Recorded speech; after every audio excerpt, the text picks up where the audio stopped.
familia, pues aquí estamos en Madrid y nada, en breve nos dirigimos a la Facultad de Medicina de la Universidad Complutense, donde se realiza el congreso de AETAPI, la Asociación de Profesionales del Autismo, a ver qué se cuentan mis compañeros. Bueno, pues tras otro atasco, esto es Madrid, llegamos a la Facultad de Medicina. Venga, vamos a inscribirnos, que ya llegamos tarde.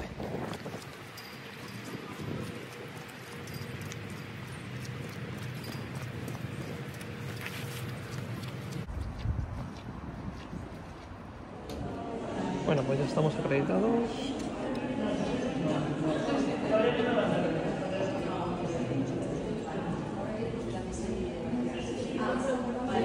Y posibilidades, ¿no? Tenemos que, por lo tanto, tener todos estos datos. Pero encontramos este resultado. Encontramos una prevalencia estimada de 0,6% entre niños de 7 a 9 años. Insisto, 7 a 9. Puede haber muchos después de los 9 que no han sido identificados. Bueno, pues ha finalizado ya la primera parte de esta mañana. Está ya todo el mundo ahí poniéndose ciegos a cafés, y a bollos, y a pastas, y aquí, dando parte. Bueno, pues después de un homenaje a la figura de Ángel Díaz Cuervo, mentor de muchos de los profesionales de AETAPI, bueno, muchos profesionales del autismo en general que no están asociados a AETAPI, bueno, a él y a su mujer y a su familia en homenaje, con un sonoro aplauso, por cierto, después de cada intervención, como casi siempre después de cada intervención, algo que me sigue sorprendiendo mucho en este tipo de eventos. Bueno, voy a comentaros un poco la primera ponencia. La primera ponencia, como os digo, ha sido de Joaquín Fuentes, psiquiatra de Gautena en el País Vasco. Su intervención pues ha tenido cosas, en mi opinión, cosas muy positivas, otras no tanto, ¿vale? En cuanto a las positivas, creo que ha señalado la necesidad de individualizar las intervenciones, de que una cosa es el diagnóstico y otro también el factor del entorno, que es decisivo en la evolución, sobre todo en la sintomatología. De hecho, ha hablado que sin sintomatología, sin efectos en el entorno perjudiciales para la persona, no se podría hablar de trastorno desde un punto de vista, pues desde un plano médico del diagnóstico del autismo, por supuesto, pero bueno, haciendo hincapié en la necesidad de la coordinación entre profesionales, que más no es mejor, que las intervenciones dedicadas y enfocadas en los entornos, en ese trabajo de campo, ¿no? que siempre muchas veces digo son las realmente eficaces, porque el tiempo que pasa con las familias pues es infinitamente mayor que el que pasa la persona, estamos hablando de peques, en otros entornos. Entonces es fundamental esta parte. Y luego ha hablado del tema del envejecimiento de TEA, y creo que aquí ha sido muy positivo el hecho de que haya dicho que el autismo realmente no es lo que hace envejecer, o sea, esta esperanza de vida que es menor en las personas en el espectro, que no es porque el autismo mata, sino porque realmente hay una serie de factores, sobre todo pues, algunos orgánicos, como esos factores, esas comorbilidades de tipo epilépticas que puede haber más en peques, y luego factores psicosociales, ¿no? Que ha dicho que, claro, en adultos, en personas adultas o en determinados tipos de perfiles de personas en el espectro, de tipo 1, antiguo Asperger, pues está ese factor del suicidio precedido por depresión, ansiedad y otra serie de comorbilidades, ¿no? Ha sido al final de su intervención cuando ha tenido un momento que creo que ha sido un patinazo, porque además es que es la que ha suscitado las preguntas de la gente, ¿no? Al final de su ponencia, tanto del público como la gente que estaba en streaming, es que ha hecho alusión a ciertos casos en los que peques en el espectro acuden a atención primaria, esas extracciones de sangre, ¿no? Esas revisiones a nivel pediátrico, y ha comentado pues una técnica que utilizaban allí, que era una especie de sedación a través de un medicamento que se colocaba debajo de la nariz para realizar la extracción de la sangre. Claro, esto se ha quedado la gente con ello, ¿no? Y creo que es peligroso hacer este tipo de comentarios, ¿no? Como de algo que funciona, porque es como al final volvemos al remedio mágico. Luego he intentado arreglarlo, cuando he intentado responder a las preguntas, porque claro, 3 o 4 personas han preguntado sobre qué medicamento es, qué pruebas hay, qué estudios hay. Ha dicho que es un medicamento que no se vende en España, que no está, bueno, en fin, una polémica ahí terrible. Luego he intentado hacer hincapié en que lo importante es la intervención, la anticipación, este tipo de cosas, pero creo que ahí no ha estado muy acertado, porque es que creo que la mayoría de la gente se ha quedado con esa parte, y qué peligro, ¿no? Por eso la forma de pirámide, y por eso el nombre de medidas adicionales deben de ir acompañadas siempre de las otras medidas. Bueno, pues acaba de terminar la intervención de Juana María Hernández, que es la primera de esta mañana, desde el descanso para comer, con nuestro super picnic que nos ofrecen, esta Etapi. Y nada, me ha gustado mucho su intervención, centrada, bueno, en aplicar técnicas con probada evidencia científica, Sistema Teach, otra serie de sistemas de apoyo a personas y estrategias para personas en el espectro, en entornos educativos, aunque sabéis que el sistema TIS también es importante aplicarlo en cualquier rango de edad para personas en el espectro. Y bueno, pues dando claves para dotar a los centros de mayor accesibilidad cognitiva, algo que ya está reconocido a nivel legal, con lo cual es una grandísima ventaja para la implementación y sobre todo la gestión de los recursos. Y bueno, me ha gustado mucho su exposición, un buen cierre para esta mañana. Mira, aquí encontrándome con diversa gente que me conoce por las redes, por la guía autista, y nada, pues continuamos ahora esta tarde.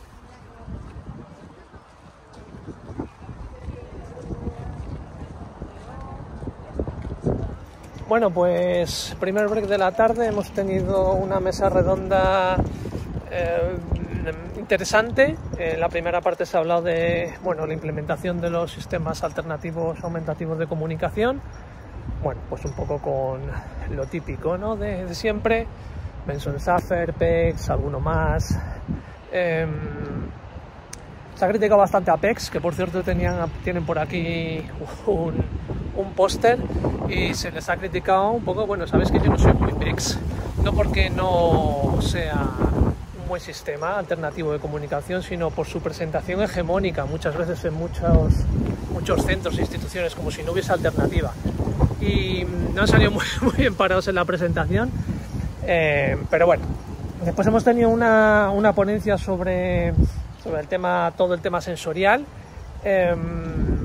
y bueno, he hecho una pregunta. Tenéis algunas de las cosas que se dijeron en el hilo de Twitter, pero bueno, yo he hecho una pregunta porque a raíz del último libro de Peter Bernullen que estoy terminando ahora, y La mente predictiva, se postula un nuevo paradigma sobre, y Peter plantea, bueno, la posibilidad, bueno, y de hecho lo presenta con pruebas de que la mente autista en sí no sea más sensible, sino que todo se basa o un error en el modelo predictivo. Sabéis, por los que habéis leído la guía autista, que yo estoy bastante en la línea de lo que dice Peter, aunque con otras palabras, no basándome en el modelo predictivo de la mente, que ya lo conozco desde hace tiempo, sino el tema de el embudo cortical o el tema de la anticipación. De hecho, presenta varios estudios en los que anticipando, con una anticipación no arbitraria de ciertos eventos, se limita, incluso se suprime esa supuesta sensibilidad, ¿no? Bueno, pues he trasladado esta pregunta y no me ha contestado. Bueno, me ha dado una respuesta política.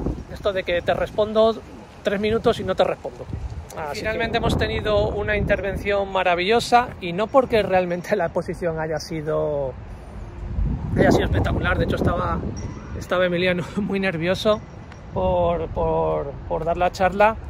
Y se han producido varios eventos, y me parece que tenemos que reflexionar sobre ellos. Uno de ellos ha sido que, bueno, hemos estado hablando de diversidad de género en el autismo, transexualidad, homosexualidad, personas no binarias, y por primera vez, son las 4:30 de la tarde, esto empezó a las 8, por primera vez en un congreso de profesionales del autismo, he escuchado la expresión neurodiversidad, condición de espectro autista y persona autista.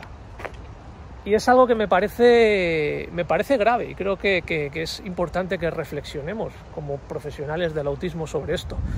Durante toda la presentación ha habido un cuchicheo constante entre el público. Quiero interpretarlo positivamente, como que ha despertado cosas entre los compañeros de profesión, pero bueno, que no deja de ser muy significativo. Así que nada, ahora una pausita y continuamos. Bueno, pues hemos finalizado la primera jornada con una mesa redonda, la primera con una intervención sobre una investigación que se está haciendo sobre el estado de la aplicación de la metodología ABA en nuestro país, en la que se va a contar con personas en el espectro, tanto aquellas que hayan experimentado, por decirlo de alguna forma, en sus carnes la metodología ABA, como con otras personas en el espectro a las que no se le haya aplicado nunca el análisis aplicado de conducta, valga la redundancia, pero que quieran dar su opinión como personas en el espectro, lo cual me parece tremendamente positivo por parte de estos investigadores, que de hecho se dirigían como personas en el espectro. Y luego pues con una intervención sobre el estado de la salud mental en personas en el espectro, y que ha estado muy interesante, en que también se ha seguido un poco con esa dinámica que se había abierto en la mesa anterior, dirigirse a las personas en el espectro con una terminología un poquito más actualizada y más respetuosa, ¿no?, con la condición y con la neurodivergencia. Así que nada, ahora mismo, bueno, estaban terminando lo que es el homenaje a Ángel Rivière. No voy a extender mucho aquí. Sabéis que para mí ha sido un referente total y absoluto. Creo que no ha habido otro igual ni habrá otro igual que Ángel Rivière, no solo en España, sino en todo el mundo del autismo. Y nada, pues esperando con muchas ganas la siguiente jornada y que os contaré. Bueno, pues acabo de salir, estamos cenando después de la primera jornada de AETAPI, y hemos estado hablando mucho, profesionales hablando de personas en el espectro, y ahora os quiero presentar a una persona en el espectro. Bueno, yo un neurotípico cualquiera, aleatorio, que no nos importa absolutamente para nada. Y aquí está Marina, que nos va a comentar algo muy interesante. No, es simplemente que yo le he preguntado a mi marido, que es el señor neurotípico este del que habla Dani, le he preguntado a mi marido que qué iba a hacer este fin de semana, si se iba a ir a Bilbao, que pretendía irse. Entonces le he dicho, ¿qué vas a hacer este fin de semana? Y él me ha contestado muy claramente. Me ha dicho, voy. Concreto, a nivel temporal, espacial. No, sí, me ha dicho inequívoco. Voy. Sí, me ha dicho voy. ¿Voy a dónde? ¿A qué? ¿Cuándo? ¿En qué momento? ¿Qué día? ¿A qué hora? Madre mía de mi vida. Le digo, vale, voy. ¿Vas a Bilbao? Sí, voy a Bilbao. Vale, ¿qué día? O sea, ¿cuándo? Voy el sábado. ¿A qué hora? No sé, puede que a las 9. Vale. ¿Cuándo vuelves? Bueno, luego vuelvo. Pero luego, ¿cómo que luego vuelvo? No voy a seguir. ¿Para qué? Aspectos muy relacionados con la necesidad de concreción espacial y temporal, que las personas neurotípicas no tenemos en cuenta y que además podemos gestionar de una forma muy fácilmente con una plasticidad tremenda, y las personas en el espectro tienen otra serie de necesidades y que cuando las exigen, que parece que pues que... Yo no entendía nada y solo me decía voy. Yo lo siento. ¿Tú qué vas a hacer? Bueno, pues aquí esperando para ir hacia la Facultad de Medicina de la Universidad Complutense en este frío día en Madrid. Y nada, a ver qué nos cuenta Maya Herbás, Jacqueline Rogers, Richard Hastings. A ver qué tal. El diagnóstico adecuado, temprano, y no solo del autismo, sino de la funcionalidad, de cómo afectan los diferentes aspectos, es fundamental y es lo que hoy voy a intentar dirigir. Bueno, pues hemos tenido la intervención esta mañana de Amaya Herbás y Jonathan Green. Amaya con una intervención sobre procedimientos diagnósticos. Me voy a quedar con la parte que creo que señala importante, con la que coincido totalmente, que sobre todo, especialmente en adolescentes y adultos, es imprescindible realizar un diagnóstico diferencial y que lo debe realizar personal clínico con formación y experiencia en psicopatología, debido a la alta comorbilidad que hay con otra serie de trastornos, y también por la confusión en la sintomatología que hay, ¿no? Tengo ganas de ver si le puedo preguntar esta tarde sobre el proceso de evolución de diagnóstico. Ha estado señalando cosas como que el ADR y el ADO son obligatorios, pero luego se cuestiona su validez. Y bueno, quiero preguntarle sobre los procesos de evolución de diagnóstico, que creo que es una parte muy importante, tanto de evolución a la propia persona en el espectro como a la familia, y cómo redactamos los informes de diagnóstico, porque creo que es un aspecto clave en cómo se asume, ¿no?, esa información. A ver si tengo ocasión en una mesa redonda aquí más tarde de preguntarle. Y luego Jonathan Green, bueno, ha habido un momento de confusión porque no podía conectar bien con su presentación en PowerPoint, y bueno, ha estado vendiendo sus procedimientos de intervención prediagnóstico y por diagnóstico en peques basados en intervención centrada en las familias, un poco presentando la evidencia de funcionamiento del PAC y del IVASI, ¿no? Bueno, pues parada en este segundo día de congreso de ETAPI, hemos tenido la presentación de Richard Hastings, que nos ha hablado de el estrés, la ansiedad en familias que tienen un chaval en el espectro, y bueno, presentando diversos estudios y las diferencias que hay entre cómo se percibe, cómo se experimenta esa ansiedad entre padres y madres, y cómo las madres experimentan muchísimo más ansiedad, tanto que no sorprenderá a nadie. Bueno, y hablándonos que pues eso, que las familias son un sistema activo y reactivo, y que evidentemente si los chavales perciben la ansiedad de los padres se van a retroalimentar, y bueno, hay diversas estrategias un poco encaminadas a reducir esta sensación y esta percepción y esta ansiedad, ¿no? Creo que una de las que no se mencioné, que para mí son súper importantes y que si puedo lo voy a intentar poner en la mesa, a ver si lo puedo repartir entre las distintas mesas después de debates, que claro, la comunicación del diagnóstico, dependiendo de cómo sea, pues esto tiene un impacto en el momento y posteriormente. Si es una sentencia de muerte, es evidente que es normal que se experimente ya una ansiedad desde origen terrible. Y luego hemos tenido la presentación de Jackie Rogers hablando de autismo y ansiedad, señalando que se ha contado mucho con las personas en el espectro para desarrollar sus estudios, ¿no? Y para explicarnos su ponencia. Y me ha gustado mucho varios puntos. Uno de ellos ha sido el hecho de que señale que las técnicas psicológicas que se utilizan para la población neurotípica general no funcionan en personas en el espectro, que tienen que ser muy específicas para las personas en el espectro. Y luego, bueno, hablando un poco de ese principio de incertidumbre en la parte sensorial también como desencadenante de esta ansiedad, algo que ya intenté comentar ayer cuando se habló de sensibilidad en el autismo, y que bueno, nuevamente ha vuelto a salir, ¿no? Creo que es algo que cada vez va a ser más recurrente, y quizás lo volvamos a oír en esta conferencia. Bueno, pues hemos terminado la segunda jornada. Al final de la segunda jornada se ha repartido el trabajo en distintas mesas, y por eso he tenido que ir rotando. No sé si lo habéis visto en Twitter, lo que he ido poniendo. Y bueno, algunas ponencias interesantes, cortitas, porque había muchos participantes. Algunas cosas interesantes. Ha vuelto a remarcar mucho el tema de la importancia de formación de los profesionales del autismo en diversidad de género, por esa alta concurrencia. Y bueno, pues algunos otros aspectos relativos al diagnóstico, algunos de ellos con los que estoy muy de acuerdo. Volvemos un poco a remarcar, ¿no? el tema de la validación del profesional, mucho más que el confiar en el dato, ese dato cuantitativo, ¿no? de las pruebas, que ya de por sí son muy restrictivas, como son el ADR y el A2, y la necesidad de hacer evaluaciones a nivel neuropsicológico, mucho más allá de solo estas dos pruebas estandarizadas para autismo.